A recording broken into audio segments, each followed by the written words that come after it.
Good morning, and welcome to our hybrid public workshop, Optimizing the Use of Post-Approval Pregnancy Safety Studies. I'm Marianne Hamilton Lopez, Senior Research Director of Biomedical Innovation at the Duke Margolis Center for Health Policy at Duke University.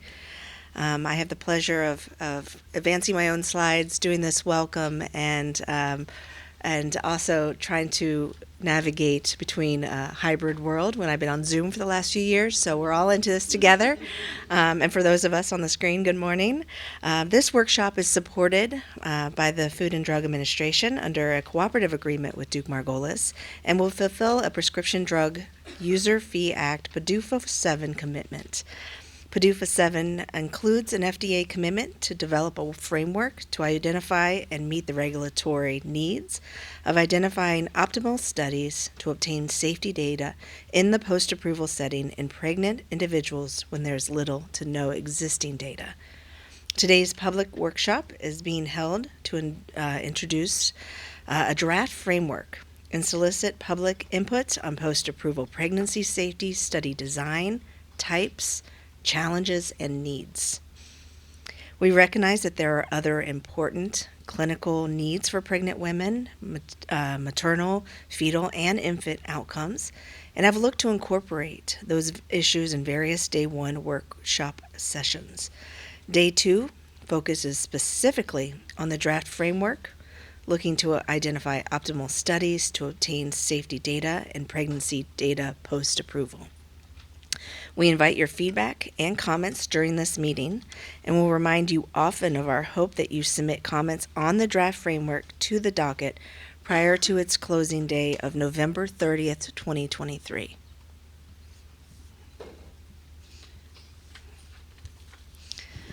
Okay, this is the first iteration of the FDA's draft framework. Noting the draft nature, FDA colleagues may be limited in their ability to respond in detail, but will consider feedback to inform framework updates. Thank you again in advance for your active participation. So on this slide here, I'm going to review the panel discussions and presentations teed up in the agenda. We'll begin today with an opening presentation from Leyla Sahin from the FDA. The presentation will provide an overview of how work on post-approval pregnancy safety studies have progressed since the 2014 FDA public meeting on study approaches and methods to evaluate the safety of drugs and biological products during pregnancy in the post-approval setting. In session 1, panelists representing a range of stakeholders will share their views on the impact of and considerations for pregnancy safety studies. The panel will discuss the balance between benefit-risk when utilizing or prescribing drugs to pregnant individuals, especially those that have little safety data, and how to proceed in situations with minimum data and evidence. Following a 15-minute break, we'll return for session 2. In this session, drawing from their experience and practice in the field, we'll hear from researchers that have conducted a variety of post-approval pregnancy safety studies to learn about past research efforts and future directions in addressing challenges in conducting these types of studies. We will break for lunch before returning for session 3, where FDA will present post-approval pregnancy studies, safety studies used to approve FDA products, data used in PLLR product labeling and drug utilization data to inform the development of the pregnancy safety framework that is presented in session 4. And then after a quick 10-minute break, we will return for session 4, where the pregnancy safety study framework will be presented by Dr. Wei Hua, followed by a moderated discussion with FDA staff that took part in developing the framework.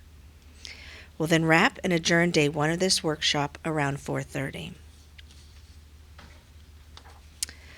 Let me turn then to our statement of independence and some final logistical reminders before we get the meeting started. The Margolis Center for Health Policy is part of Duke University, and as such, we honor the tradition of academic independence on behalf of its faculty and scholars. Neither Duke nor the Margolis Center take partisan positions, but individual members are free to speak their minds and express their opinion on important issues. I'll also add that this conversation, while supported through a cooperative agreement with the FDA, is not a federal advisory committee, so we will not be voting or making recommendations. We have one more slide before getting to the good stuff.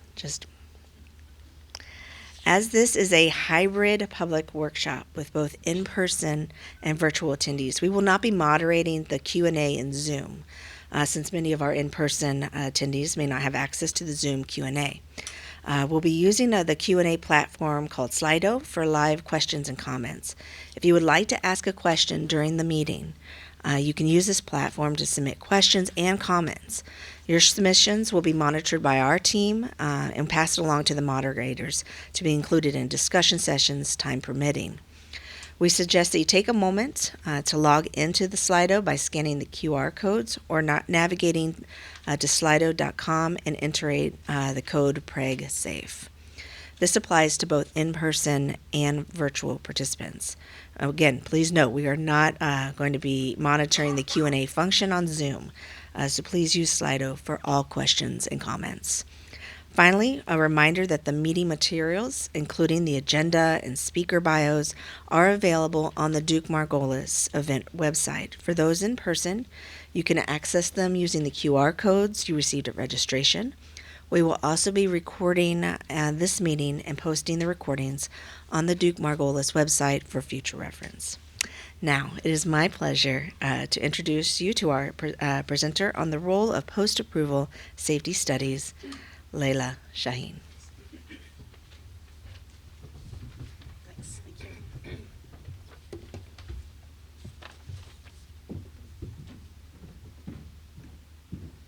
Good morning, everybody. Well,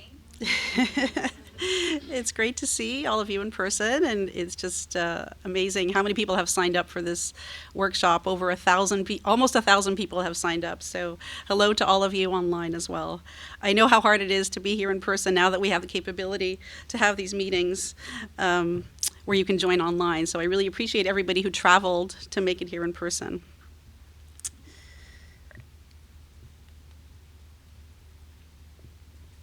This way. Okay, great. All right, so since I'm the first FDA speaker, I'd like to say that on behalf of all the FDA speakers, we don't have any financial disclosures to report. The FDA presentations reflect the views of the speaker and should not be construed to represent FDA's views or policies. So the objectives of my talk are to provide some background information on why it's important to get pregnancy safety studies in the post-approval setting. I'm going to provide a high-level overview of the 2019 Postapproval Pregnancy Safety Studies draft guidance. I'm going to talk a little bit about FDA's efforts to advance safety data collection in pregnant individuals, and then I'm going to introduce the PDUFA VII pregnancy safety commitments. So as introduction, I'd like to take us back to 2014, when we held the FDA public meeting on study approaches and methods to evaluate the safety of drugs and biologics during pregnancy in the post-approval setting. So where were we in 2014 and where are we today? In 2014, pregnancy registries were the primary method to collect pregnancy safety data in the post-approval setting. At the 2014 public meeting, we heard from our stakeholders, from all of you, that database studies should be used to complement the data collected from pregnancy registries. We really appreciate all of the input from all of you, from all of our stakeholders, and all of the expertise that you provide. We appreciate the many clinicians and epidemiologists, several of whom are here at this meeting, and others who have presented at past FDA meetings. And I want to mention a few of them because of the impact that they've had. Lou Holmes from Massachusetts General Hospital, Ellen Mitchell from Boston University, and Elise Cardonic from the Cancer Pregnancy Registry. Yes, unfortunately, pregnant women do get cancer. And I see Lee Cohen here in the audience too, so we acknowledge you as well, Lee. You've all dedicated your careers to advancing the understanding of the safety of medication use during pregnancy. So as a follow-up to that 2014 public meeting, we then published the 2019 Post-Approval Pregnancy Safety Studies guidance, which expanded the scope to include database studies. So what else happened since 2014? Well, we all experienced and lived through a global pandemic, and that pandemic was really helpful in highlighting the need to get pregnancy safety data in medications and vaccines. So as FDA was authorizing vaccines and therapeutic products under emergency use authorization, the public was wondering whether these products were safe to use in pregnancy. So what else has happened since 2014? Well, to advance pregnancy safety data collection in pregnant individuals, FDA has been involved in national and international collaborations. The Sentinel initiative has been expanding its capabilities, and FDA has committed to PDUFA commitments related to pregnancy safety.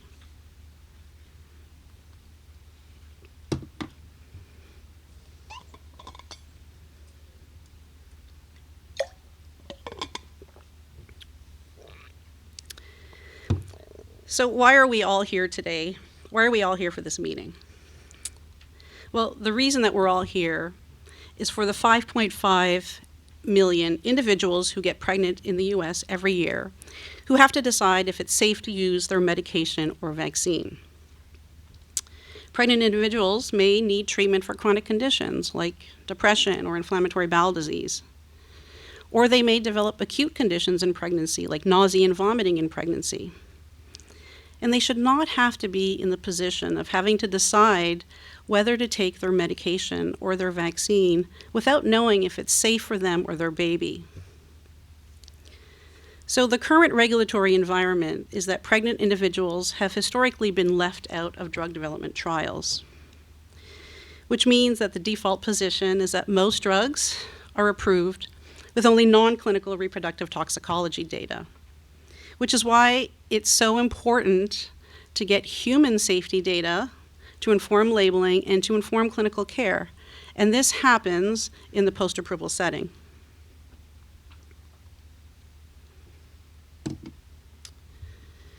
Pregnancy safety studies can be required under Section 505(03) of the FD&C Act. It's important to note that lack of a safety signal in animal data doesn't mean that it's safe to use that medication in pregnancy. So as a public health agency that approves drugs and vaccines based on safety and efficacy data, we view the lack of pregnancy safety data as a safety issue. Under 21 CFR 312.32a, congenital malformations due to drug exposure in pregnancy are serious adverse events. Historically, pregnancy registries have been issued as post-marketing requirements or commitments. More recently, two types of pregnancy post-marketing requirements, a pregnancy registry and a database study, to complement the pregnancy registry have been issued in CDER.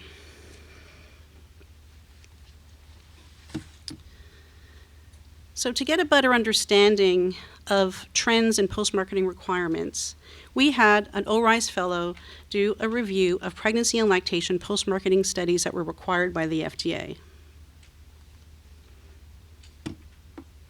From 2007, when FDA was granted authority to require post-marketing requirements, through the end of 2020, we see an increase in post-marketing requirements in pregnancy and lactation that have been issued, starting within a few years after that 2014 public meeting. However, it's also important to note that of all new drug approvals that may be used in females of reproductive potential, only 16% of those new drug approvals received a post-marketing requirement in these populations. And as I note on this slide, this may partly be accounted for by the fact that there are existing disease-based pregnancy registries rather than PMRs in certain therapeutic areas such as antiretrovirals, antiepileptics, and psychiatric drugs. We published the Post-Approval Pregnancy Safety Studies draft guidance in 2019, and it's currently undergoing revision based on public comments that we received. The draft guidance highlights that all these data streams are really, really important in assessing the safety in pregnancy once drugs are newly approved in the post-marketing setting. And this includes pharmacovigilance based on case reports and case series, pregnancy registries, database studies relying on electronic healthcare data, and descriptive pregnancy safety studies. So I want to say a little bit about pharmacovigilance. So we all know the limitations of pharmacovigilance. However, it's also important to recognize that pharmacovigilance has contributed to our knowledge of what we currently know as major teratogens. For example, thalidomide, isotretinoin, mycophenolate. These are all based on clinicians reporting specific malformations or distinctive patterns of malformations and reporting these cases in the medical literature.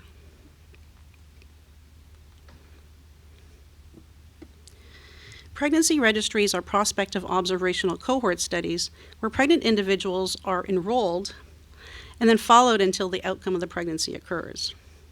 There's also a disease-matched comparator cohort of individuals who are unexposed to the drug of interest who were enrolled concurrently.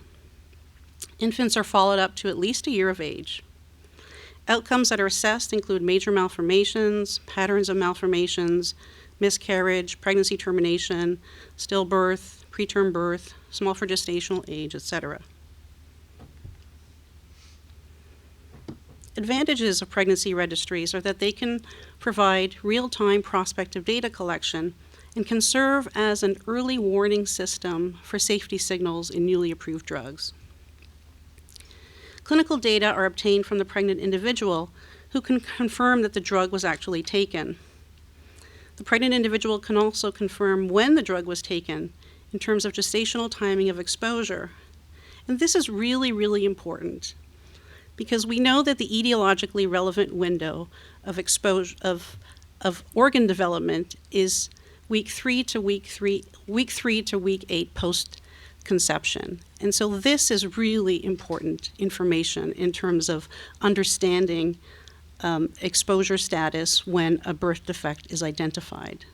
The pregnant individual can also confirm the dose of the medication that she took and the duration.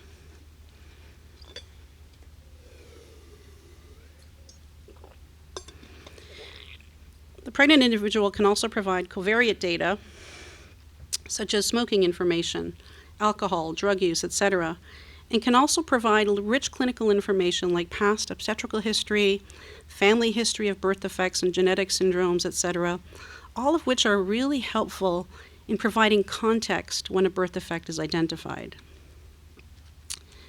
Clinical data from medical records are obtained from the obstetrician, the neonatologist and pediatrician, and the medical specialist treating the condition. Pregnancy registries can capture non-live birth outcomes like miscarriage, pregnancy, termination, which may be done for a fetal malformation, and stillbirth.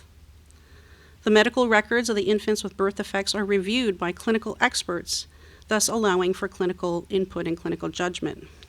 And some registries have dedicated experts that actually assess all the newborns. The known limitations of pregnancy registries are that they have a small sample size due to challenges with enrollment, and they take a long time to conduct. There may be selection bias because of the known demographics of patients who typically enroll in these studies. Database studies are generally retrospective cohort studies using claims data. These studies require mother-infant linkage. There's the ability to develop several disease-matched cohorts using comparator populations of individuals who are unexposed to the drug of interest and who also may be exposed to comparator drugs. There's validation work that needs to be done for the algorithms that estimate the pregnancy start date and for the positive predictive value of the ICD codes.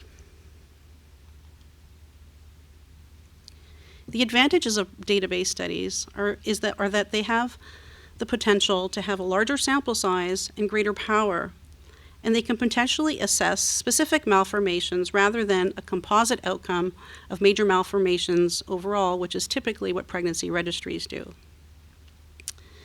Database studies can be conducted faster, potentially, and there are no recruitment or enrollment challenges. Limitations of database studies include the following. The exposure and the timing of exposure cannot be confirmed because these are based on pharmacy dispensing.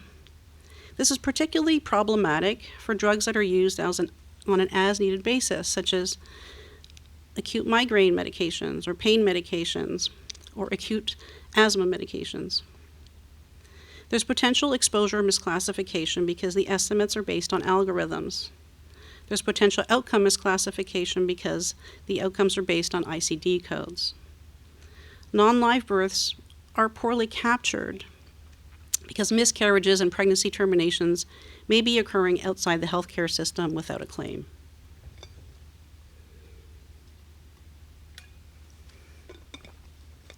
And some covariates are not well captured, like obesity, smoking, alcohol use, etc. The guidance discusses considerations for when exposure in pregnancy is expected to be uncommon. In these situations, an adequately powered pregnancy registry or database study may not be feasible. For example, in the situation of a new drug that's approved to treat a rare disease, or in the situation of a drug where there's strong labeling that says not to use in pregnancy or contraindicates its use in pregnancy based on the animal reprotox studies, or because of the pharmacologic class that's associated with teratogenic effects. In these situations, there may be a potential role for a descriptive pregnancy safety study. The previous terminology that's used in the current 2019 guidance is pregnancy surveillance program, but that caused some confusion, so we've moved to using the terminology descriptive pregnancy safety study. This is basically a systematic collection of pregnancy-specific data. It includes prospective and retrospective data collection, and it may be part of an existing disease registry like a rare disease registry. So FDA has been involved in various efforts nationally and internationally to advance pregnancy safety data collection. FDA is part of the task force on research specific to pregnant women and lactating women, also referred to as PREGLAC. This task force was required under the 21st Century Cures Act of 2016, and the objectives are to identify and address gaps in knowledge and research regarding safe and effective therapies for pregnant women and lactating women. The task force was made up of representatives across various federal agencies, industry, academia, patient groups, and professional organizations.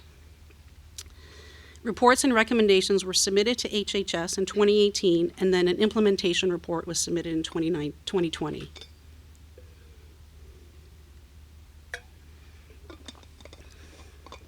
There's currently an oversight committee that is being formed to monitor the implementation of the recommendations. Some of the PREGLAC recommendations related to pregnancy safety include the following. Increase the quantity, quality, and timeliness of research involving therapeutic products used by pregnant women. So we can't continue to wait 10 or 15 years to get data in pregnancy. The next one is for industry. Sponsors should implement a proactive approach to data collection and study design and develop a systematic plan for collection of pregnancy safety data. Pregnancy registries need to be optimized by expanding the use of disease-based pregnancy registries, where we know based on experience that these have a better track record of increased awareness and increased data collection. And the only way to do this is through sponsor collaboration.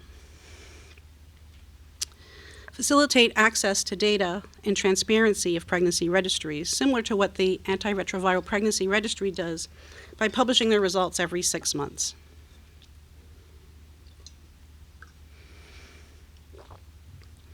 Use and improve existing resources such as mother-baby linkages and existing large databases.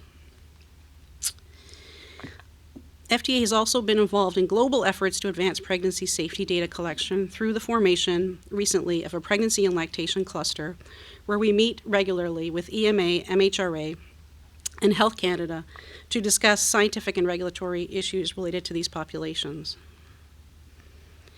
So I'd now like to introduce the PDUFA VII commitments. So FDA has committed to the following pregnancy safety commitments. FDA will develop a framework describing how data from different types of post-marketing pregnancy safety studies might optimally be used, incorporating past knowledge of how different types of these studies have been used by FDA and industry, and identifying gaps in knowledge needed to be filled by demonstration projects. The framework would specifically address the use of pregnancy registries and electronic healthcare data sources, including Sentinel, with the goal of ensuring the most efficient means of obtaining the highest quality safety data available. FDA has committed to conducting 5 demonstration projects and publishing a map or a guidance to be developed through fiscal year 2027. So in summary, the lack of safety data in pregnant individuals is a public health issue that affects all of us. We really need to do a better job to get timely and high-quality safety data in pregnancy in the post-approval setting. And the only way that we can advance this field is for all of us to collaborate. So the purpose of this meeting is to seek input from all of you, from all of our stakeholders, on the development of a framework to optimize post-approval pregnancy safety studies and on the proposed demonstration projects to fill in the data gaps. And that's the end of my presentation. Thank you very much for your attention.